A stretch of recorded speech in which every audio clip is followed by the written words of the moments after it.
Bienvenue pour cette nouvelle exploration. Aujourd'hui, on va regarder de près une étude scientifique. Elle est sortie en 2025 dans le Journal of Sports Science and Medicine. Oui, une publication intéressante. Le titre est assez long mais précis. Combiner le IIT avec des jeux réduits de football améliore davantage la condition physique, cardiométabolique et physique que chaque méthode seule chez les jeunes en surpoids. Une étude contrôlée randomisée. Signée Botzang, Qi, Xu et Ji Zhang. C'est ça. L'idée générale, c'est de comparer différentes façons de faire bouger des jeunes. Exactement. Des ados garçons, sédentaires et en surpoids. On veut savoir ce qui est le plus efficace. L'entraînement par intervalle à haute intensité, le fameux IIT. Le IIT, oui. Les jeux réduits, ici c'était du foot sur petit terrain, les SSG comme on dit parfois. Small-sided games, voilà. Ou alors un mélange des deux. Et derrière ça, il y a une question fondamentale. Comment on trouve un exercice qui marche pour la santé, pour la forme, mais qui soit aussi assez motivant pour que les jeunes continuent? Bah oui, c'est vraiment ça l'enjeu.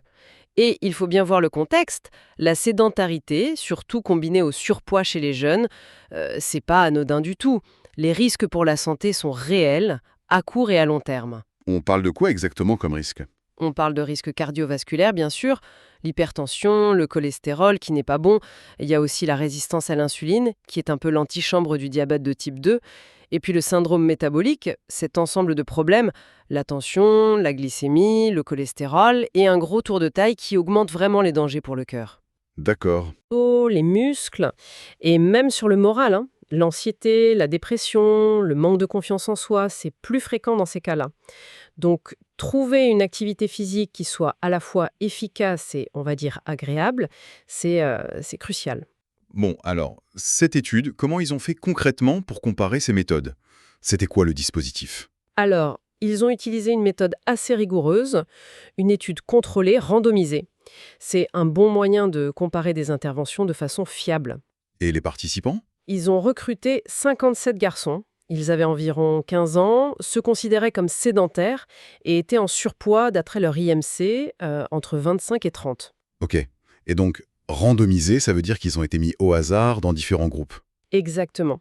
Il y avait 4 groupes en tout. 4. Ah oui, lesquels? Il y avait un groupe qui faisait un mix MAD-HIIT. Une partie de la séance en jeu réduit, l'autre partie en HIIT. Un deuxième groupe qui faisait uniquement les jeux réduits du foot, donc en 3 contre 3 sur un petit terrain. D'accord. Un troisième groupe qui faisait seulement du HIIT.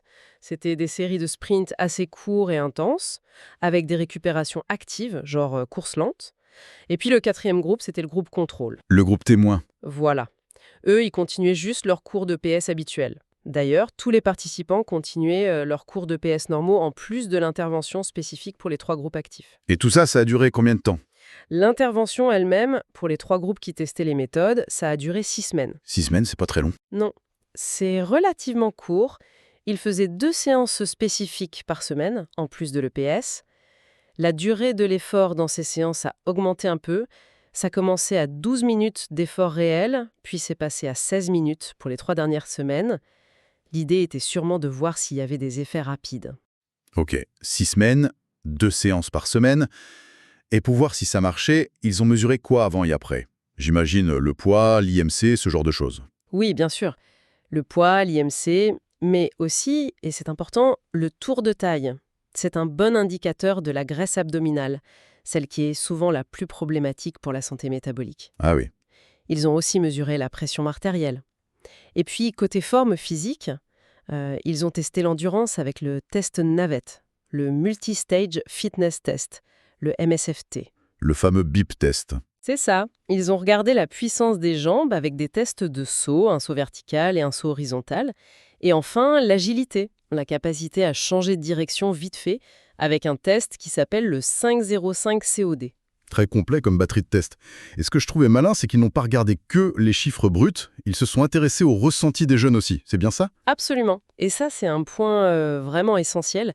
Après chaque séance d'entraînement, les jeunes devaient noter 2 choses. D'abord, comment ils avaient perçu l'effort. Est-ce que c'était facile, difficile, très très dur? Ça, c'est l'échelle RPE de Borg. D'accord. Et ensuite, peut-être le plus important pour savoir s'ils vont continuer, c'était leur niveau de plaisir pendant l'activité. Ça, ils l'ont mesuré avec une autre échelle, la PACE.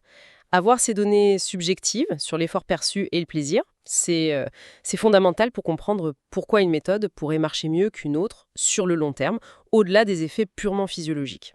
Alors justement, les résultats, c'est là que ça devient particulièrement intéressant. Après les 6 semaines, qu'est-ce qui a le mieux fonctionné? Commençons par la condition physique, l'endurance et l'agilité. Alors, sur ce point, les résultats sont assez clairs. Pour améliorer l'endurance mesurée par la distance qu'ils arrivaient à courir au test navette et pour l'agilité via le test de changement de direction, eh bien les deux groupes qui faisaient des jeux réduits. Donc le groupe SSG seul et le groupe mixte SSG plus HIIT. Exactement. Ces deux groupes-là ont montré des améliorations significativement meilleures que le groupe contrôle. Donc jouer au foot, même à 3 contre 3 sur un petit carré, ça améliore bien la condition physique générale et la vivacité.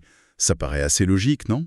Oui, tout à fait, c'est très logique quand on y pense. Les jeux réduits, par nature, ça implique plein de mouvements différents. Des courses, des petits sprints, des arrêts brusques, des changements de direction tout le temps, en réaction à ce qui se passe dans le jeu. C'est très varié. C'est ça, c'est très complet. Ça sollicite le cœur, les muscles de façon très dynamique, l'intensité varie, et ça travaille l'agilité énormément sans même qu'on s'en rende compte juste en jouant. D'accord. Mais alors, le groupe qui faisait uniquement du IIT, on s'attendrait à ce que ce soit super efficace aussi, non? Surtout pour l'endurance, avec l'intensité. Qu'est-ce que ça a donné pour eux? Eh bien, c'est là qu'il y a une petite surprise, hein. Ah, Pour l'agilité, oui, le groupe EIT seul s'est aussi amélioré de façon significative par rapport au groupe contrôle. C'est logique, les sprints répétés avec des récupérations actives, ça demande quand même des changements de rythme, un peu de direction. Mais par contre, oui. concernant l'endurance, mesurée par le test navette, eh bien leur amélioration après les 6 semaines n'était pas significativement différente de celle du groupe contrôle. Pardon? Le IIT n'a pas mieux amélioré l'endurance que de juste faire les cours de PS normaux. Ça, pour le coup, c'est surprenant. Comment ils expliquent ça? Oui, c'est un résultat qui interpelle, c'est vrai. L'hypothèse que les auteurs avancent, c'est que ça pourrait être lié au format très spécifique du HIIT qu'ils ont utilisé. C'était des intervalles très courts, juste 15 secondes d'effort intense à 90% de leur VMA. Très intense, mais très court. Voilà, suivi de 15 secondes de récupération active en courant doucement. Ils pensent que ces efforts, même s'ils sont intenses, sont peut-être trop brefs pour vraiment stimuler les adaptations du cœur et des poumons sur une période aussi courte que 6 semaines. Contrairement au jeu où l'effort est plus continu, même s'il varie. L'effort est globalement plus soutenu dans la durée. Ça montre bien que le terme HIIT recouvre des réalités différentes. Le format précis, la durée des sprints, l'intensité, le type et la durée de la récup, tout ça, ça compte énormément pour les résultats. Ce format très court de 15-15 semble avoir eu plus d'impact sur l'agilité que sur l'endurance aérobie dans cette étude précise. D'accord, nuance très importante. Et pour ce qui est de la silhouette, la composition corporelle, est-ce qu'un des entraînements a aidé les jeunes à perdre du poids ou à affiner leur taille? Alors là, oui, il y a un groupe qui se détache. C'est le groupe HIIT seul. C'est le seul des 3 groupes actifs qui a montré une réduction significative du tour de taille par rapport au groupe contrôle après les 6 semaines. Ah, intéressant. Donc le HIIT pur et dur, ça cible la graisse du ventre, mais pas forcément le poids sur la balance. C'est exactement ce que ces résultats suggèrent. Le fait que le HIIT réduise le tour de taille, c'est quelque chose qu'on retrouve dans d'autres études en fait. Ce type d'entraînement semble assez efficace pour aller chercher la graisse viscérale, celle qui est autour des organes et qui est vraiment la plus mauvaise pour la santé métabolique. D'accord. Par contre, c'est vrai, ni le HIIT, ni les jeux réduits, ni la combinaison des deux n'ont entraîné de changement significatif du poids total ou de l'IMC par rapport au groupe contrôle sur ces 6 semaines. Et pourquoi pas de perte de poids global alors? 6 semaines c'est trop court, vous disiez. C'est l'explication la plus probable, oui. 6 semaines, surtout sans contrôler ce que les jeunes mangeaient à côté, et ce n'était pas le cas ici, ils mangeaient normalement. C'est souvent trop juste pour voir une perte de poids notable juste avec l'exercice. Il faut plus de temps ou alors un régime associé. Voilà. Le déficit calorique créé par les séances n'était peut-être pas assez grand, ou alors, inconsciemment, ils ont peut-être mangé un peu plus pour compenser. Ça nous rappelle que pour gérer le poids, c'est souvent la combinaison exercice plus alimentation qui est la plus efficace. Mais bon, la réduction du tour de taille, rien qu'avec le HIIT, ça reste un bénéfice important pour la santé en soi. Et sur les autres mesures, la force des jambes, la tension artérielle, est-ce qu'il y a eu des changements là? Non, pas de différence significative entre les groupes pour la puissance musculaire mesurée par les sauts, ni pour la pression artérielle. Et ça, c'est logique. Pour la puissance, oui, c'est assez logique. Ni le HIIT basé sur la course, ni les jeux réduits. Ce ne sont pas des entraînements spécifiques pour développer la force explosive. Il n'y avait pas de musculation, par exemple. Donc, pas surprenant qu'il n'y ait pas d'effet là-dessus. D'accord. Et pour la pression artérielle, là encore, 6 semaines, c'est court. Et puis, ces jeunes n'étaient pas forcément hyper tendus au départ. Les effets de l'exercice sur la tension, ça peut prendre plus de temps à se manifester, surtout si on part de valeurs normales ou juste un peu élevées. Ok, on a fait le tour des mesures physiologiques, mais revenons à ce point qui semble crucial, le ressenti. Comment les jeunes ont vécu ces différentes séances? Est-ce que le HIIT, c'était vraiment si pénible que ça? Alors là, les chiffres sont sans appel. Le groupe qui faisait seulement du HIIT a rapporté une perception de l'effort, le RPE, beaucoup plus élevée que les deux autres groupes actifs, donc ceux qui faisaient des jeux seuls ou le mélange. Clairement, ils ont trouvé ça plus dur. Et le plaisir? Et le plaisir, c'est encore plus frappant. Le score de plaisir, le PAES, était significativement plus bas pour le groupe HIIT seul. L'étude parle même de taille d'effet très importante.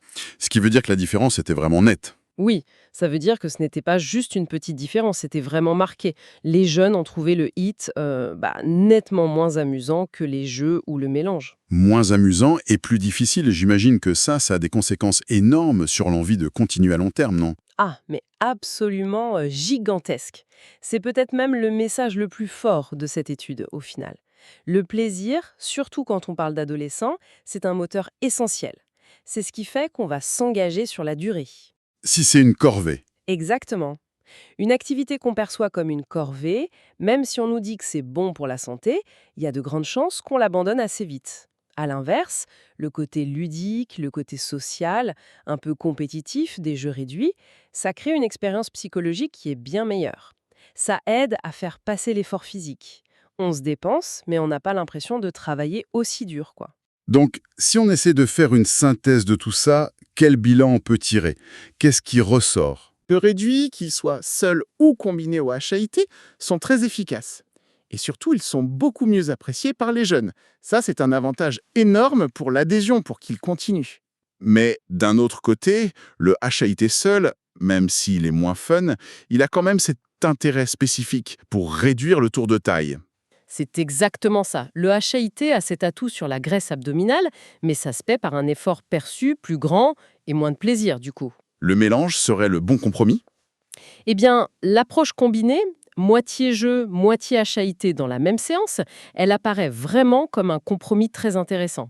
Elle permettrait de profiter des avantages des jeux sur la forme physique et le plaisir, tout en intégrant potentiellement une partie des bénéfices métaboliques spécifiques du HIIT. Même si dans cette étude de 6 semaines, le groupe combiné n'a pas réduit le tour de taille par rapport au contrôle. Oui, mais c'est peut-être une question de temps. Sur une plus longue durée, il est possible que cette approche mixte se révèle gagnante sur plusieurs tableaux. La forme, la motivation et peut-être aussi la composition corporelle. C'est une piste prometteuse. Et concrètement, qu'est-ce que ça veut dire pour ceux qui travaillent avec des jeunes? Les profs de PS, les coachs sportifs ou même les gens qui montent des programmes de santé publique? Ça suggère très fortement d'intégrer des formes d'exercice qui sont basées sur le jeu, comme les SSG, dans les programmes pour les jeunes. Surtout pour ceux qui sont moins actifs ou en surpoids. Il ne faut pas voir le plaisir comme un bonus. C'est vraiment stratégique pour que l'activité soit durable. Donc varier les approches. Oui, on peut imaginer des programmes qui alternent. Par exemple, faire des séances très ludiques, genre des petits tournois de foot ou d'autres jeux réduits, pour booster l'engagement et améliorer la condition physique générale. Et puis, peut-être ponctuellement, intégrer des blocs de type HIIT si on a un objectif plus spécifique, comme travailler sur la composition corporelle, comme le suggérait l'étude. C'est une façon d'essayer d'optimiser à la fois l'efficacité physiologique et l'attractivité de l'exercice. Bien sûr, on doit garder en tête les limites de cette étude, que les auteurs mentionnent d'ailleurs. 6 semaines, c'est court, pas de suivi de ce que les jeunes mangeaient. Oui, tout à fait. C'est important de le rappeler. Des études sur une plus longue durée, avec un suivi plus complet qui inclurait l'alimentation et aussi l'activité physique en dehors du programme, ça permettrait de confirmer ou d'affiner ces résultats. Mais franchement, les tendances qu'on voit ici en seulement 6 semaines sont déjà très, très informatives. Pour finir, est-ce qu'il y a une question ou une piste de réflexion que cette étude vous inspire particulièrement? Oui, elle me fait beaucoup réfléchir à l'importance cruciale de la manière dont on design, dont on conçoit l'expérience de l'exercice. Si le plaisir est un facteur si déterminant pour que les gens persévèrent, comment est-ce qu'on pourrait rendre toutes les formes d'exercice, même celles qui ont la réputation d'être plus dures, comme le HIIT, plus engageantes, plus agréables? Comment gamifier le HIIT, par exemple? Voilà, par exemple.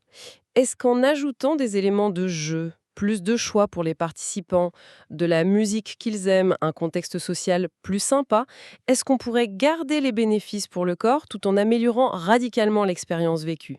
Je pense qu'optimiser le plaisir, ça pourrait être une des clés pour lutter plus efficacement contre la sédentarité. C'est une excellente piste de réflexion pour la suite. Pour celles et ceux qui voudraient creuser, voir les détails de la méthode, les chiffres précis, l'analyse complète, eh bien, on ne peut que recommander d'aller lire l'article original. Absolument. On rappelle les références.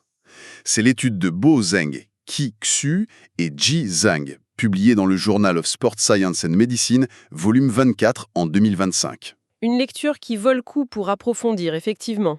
Voilà pour notre exploration du jour. Surtout, n'oubliez pas de vous abonner et puis d'activer les notifications pour ne pas manquer nos prochaines analyses. Merci de nous avoir écoutés et à très